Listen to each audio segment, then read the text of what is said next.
Welcome to my video blog. This mental health and carers videos are mainly to support my mental health carers blog site. Now if you are interested in the world of mental health and carers, or I should say delving into how a carer perceives mental health, then feel free to check out my blog site. So this video is to support World Mental Health Day 2014. However, what is World Mental Health Day 2014 all about? I hear some people ask anyway. Well, World Mental Health Day is a day to raise awareness of mental ill health all over the world. Now, most people hold events, some hold seminars or talks, while others express their awareness by being creative. Well, the day was created by the World Health Organization to raise public awareness of mental health issues. And this year's theme in 2014 is on schizophrenia, and I took it upon myself to check out what was happening in South London on October the 10th, 2014. Now, I travelled around South London and crossed 4 boroughs, being Lambeth, Southwark, Lewisham and Westminster.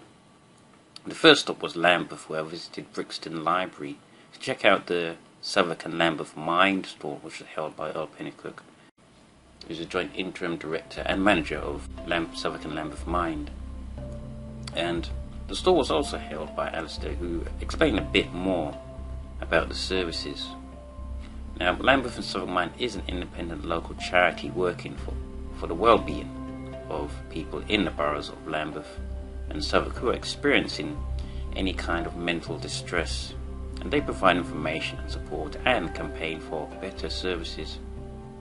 Well, after staying at that stall for some time, I moved on to another event I held over in the borough of Southwark, and I ended up visiting the Maudsley Mental Health Foundation Trust to check out 2 more events.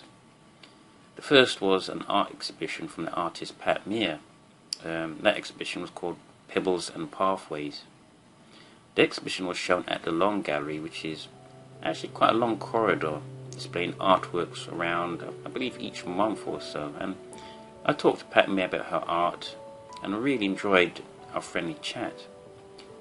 Now, Pat Mear is a South London artist specialising in fine art painting, and was tutored by a practicing artist at Croydon College of Art in the 1960s and 70s. Now, the artist's other work include paintings in cloud and fine line Indian art or Indian ink animal drawings. The latest work is an exploration of imagery landscapes of Cork and environmentally renewable sources. Next, I checked out another stall held at the front of the Maudsley entrance, and I spoke to the stallholder, who explained quite a bit about World Mental Health Day as he pointed out different leaflets and stalls, and I spoke to him for again what seemed to be quite a while. He was really friendly to speak to.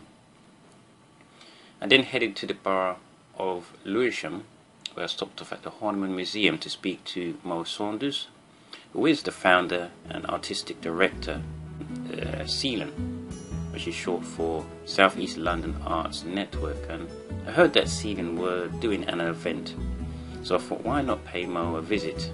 And when I entered the room, she recognised me and explained what they were doing that day. Well, on that day, the group were making hands on base, making chatterboxes, thermophropes, and peg people, which is another term for dolls. And this was to basically explain what children would do. I think ran in the 17th century, because obviously they didn't have any other form of entertainment, so they would obviously make themselves toys to play with. But what is CELAN?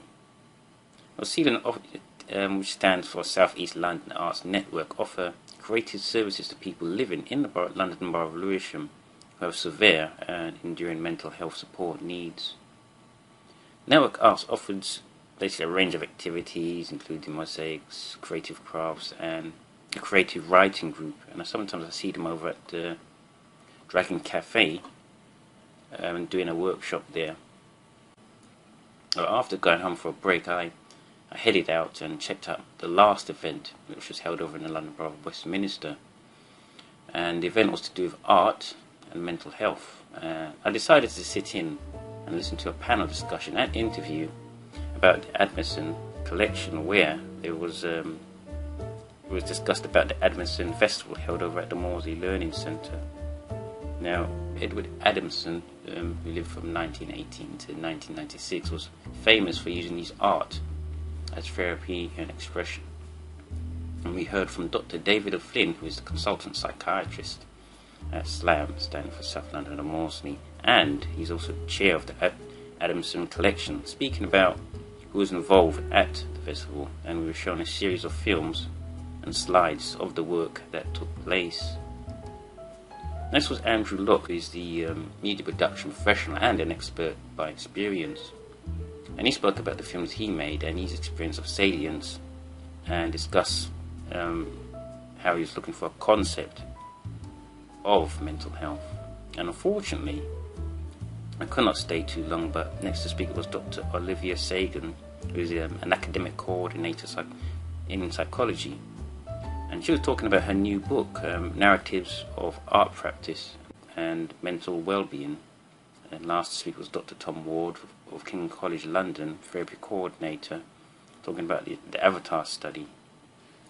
Overall, from the last World Mental Health Day 2013, I found a lot more events to attend, and I enjoyed the different forms of engagement, expression, activities and reflection throughout the day.